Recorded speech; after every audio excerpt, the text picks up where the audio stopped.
സംസ്ഥാനത്തെ സാമൂഹ്യ സുരക്ഷാ ക്ഷേമ പെൻഷൻ ഗുണഭോക്താക്കൾക്ക് വീണ്ടും സന്തോഷ വാർത്ത.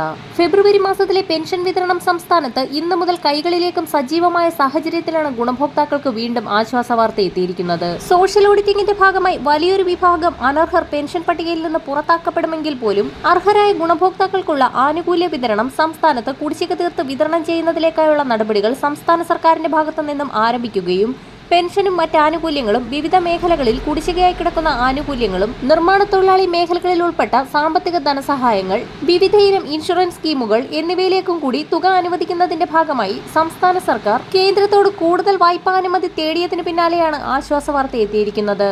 വിവിധ മേഖലകളിലായി മുടങ്ങിക്കിടക്കുന്ന പെൻഷൻ ഉൾപ്പെടെയുള്ള ആനുകൂല്യങ്ങൾ വിതരണം ചെയ്യുക, സാമ്പത്തിക വർഷാവസാനത്തിലെ ചിലവുകൾ മറികടക്കുക എന്നീ ലക്ഷ്യത്തോടുകൂടി സംസ്ഥാനം വീണ്ടും കേന്ദ്രത്തോട് കൂടുതൽ വായ്പ അനുവദിക്കണമെന്നാവശ്യപ്പെട്ടുകൊണ്ട് കത്ത് നൽകി. പെൻഷൻ കുടിശ്ശിക തീർക്കൽ, ക്ഷാമബത്ത കുടിശ്ശിക വിതരണം ചെയ്യുക, നിർമ്മാണ തൊഴിലാളി മേഖലകളിലെ കുടിശ്ശിക വിതരണം, മാർച്ച് മാസത്തിലെ പദ്ധതി ചെലവുകൾ മറികടക്കൽ എന്നീ ആവശ്യങ്ങൾ ഉന്നയിച്ചുകൊണ്ടാണ് വീണ്ടും വായ്പാനുമതി തേടിയിരിക്കുന്നത്.